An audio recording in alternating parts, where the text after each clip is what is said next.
बहुत लोकप्रिय है, बड़ी पसंद है, जो यहाँ नहीं सुनाई है मैंने, लेकिन नेट पर आप लोगों ने बहुत ज्यादा उसको प्रसिद्धि दी है, वो मैं सुना देता हूँ। एक बड़ा प्रसिद्ध गीत है मेरा बांसुरी, वो सुना देता हूँ, आप में से बहुत सारे लोगों को पता है।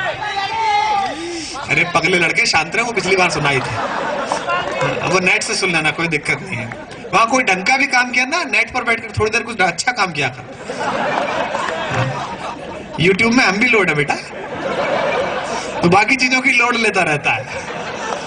हाँ, सुनने का निवेदन करता हूं कि तुम अगर नहीं आई, तुम अगर नहीं आई, गीत गा न पाऊंगा। आपकी दाद उठे, पहली बार यहां सुना रहा हूं, पहले तो बाकी जगह तो सुनाया है। इसमें 2-3 हमारे मित्रों के नाम है जिनके लिए धन्यवाद बोलना है, वो बाद में बोल दूंगा, है ना। बाकी 2-3 नाम हो तो और भी बता देना। कि तुम अगर नहीं आई, गीत गा न पाऊंगा, सांस साथ छोड़ेगी, सुर सजा न पाऊंगा।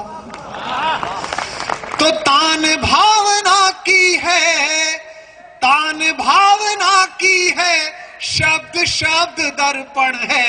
महोत्सव हो जाए अगली बार तालियों का।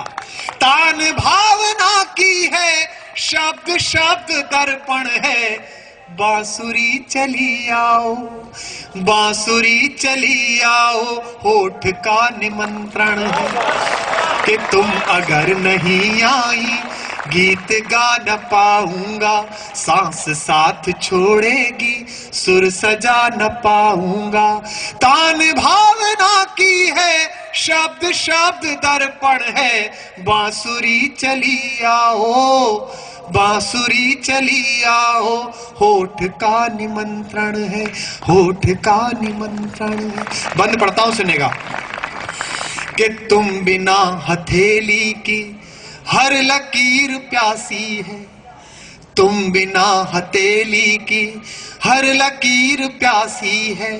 तीर पार कान्हा से दूर राधिका सी है। दाद मिले, दूर राधिका सी है। रात की उदासी में याद संग खेला है। जानते हो मोहब्बत क्या? कार्ल लुइस का इंटरव्यू देखा था मैंने एक बार टेनिस स्पोर्ट्स पर। मैं 3 रात खुशी से जागा रहा। लुइस से किसी ने पूछा, इतना तेज कैसे दौड़ते हो 100 मीटर में? उसने कहा, जब मैं छोटा था और मैं 9th में पढ़ता था तो अपनी क्लास की एक लड़की से मुझे मोहब्बत हो गई और मेरे कोच को पता चल गया। तो मेरा दौड़ का कोच ये करता था कि 100 मीटर की रिबन बांधकर उसके पीछे उस लड़की को खड़ा कर देता था और मुझसे कहता था, कार्ल अगर तुम पीछे रह गए तो कोई और इसे छू लेगा। और मुझे कुछ नहीं दिखता था, मुझे सिर्फ रिबन के पार खड़ी हुई आंखें दिखती थी। ये कहलाती है मोहब्बत। ये है इसका जादू जो दुनिया फतेह करती है। कि तुम बिना हथेली की हर लकीर प्यासी है। तीर पार कान्हा से दूर राधिका सी है। रात की उदासी में याद संग खेला है। कुछ गलत न कर बैठे, मन बहुत अकेला है। तो औषधि चली आओ, इस बार तालियां उठे।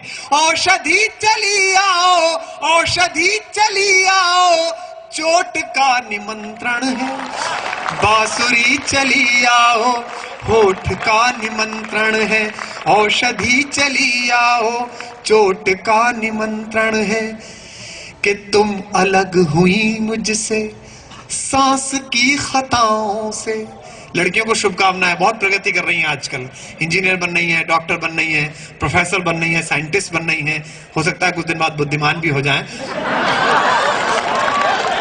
कि तुम अलग हुई मुझसे, तुम अलग हुई मुझसे सांस की खताओं से। भूख की दलीलों से, वक्त की सजाओं से। दाद मिले। दूरियों को मालूम है दर्द कैसे सहना है। दूरियां समझती हैं दर्द कैसे सहना है।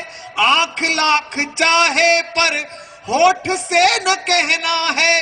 तो कंचनी कसौटी को, और ये हिंदी में पहली बार प्रयुक्त हुआ है तुकांत, ऐसा मुझे लगता है, मुझे आज तक नहीं मिली इस तुकांत की पंक्ति अगर आपको ठीक लगे तो हिंदी की सेना के सबसे छोटे सिपाही को जो आपकी मोहब्बतों से बड़ा हो रहा है, आप विदा भर तालियां देना। पंक्तियां पढ़ता हूं। तो कंचनी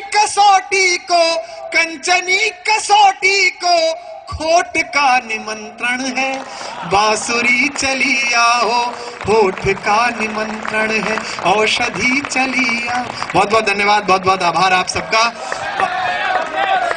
और दोस्तों समय की सीमा है। हाँ नहीं पुरानी कुछ नहीं सुनाऊंगा, मैं जानता हूं। मैं सुनाता हूं, मुझे पता है। ये मेरे एक बड़े भाई बैठे हैं बीचों बीच, संत शरण अवस्थी जी, दैनिक जागरण के संपादक हैं। ये जानते हैं अखबार में दिक्कत ऐसी होती है, और आप लोगों की भी। अभी आप पुरानी सुन लोगे और कल नेट पे जब आपके कमेंट्स चलेंगे तो ये चले वही पुरानी सुना गया यार, अब ठीक है यार। ये नहीं, मैं आपको नया सुना देता हूं, फिर मैं आपको एक आधा गीत सुनाता हूं और फिर इसके बाद मुझे विदा दे दीजिए। पिछली बार जनवरी में आदरणीय सुरेंद्र शर्मा जी देश के 3 कवियों को लेकर अग्रिम मोर्चे पर गए थे कारगिल की तरफ, भारतीय सेना के बुलावे पर कुछ कविताएं सुनाने। मैं भी गया था। और एक बात मैं आपको बता दूं, अभी थोड़ी ठंड है। मैं जब तैयार होता था बनर्जी साहब ने मुझसे कहा कि यंग मैन कुछ पहन लेना, वहां थोड़ा ठंड है।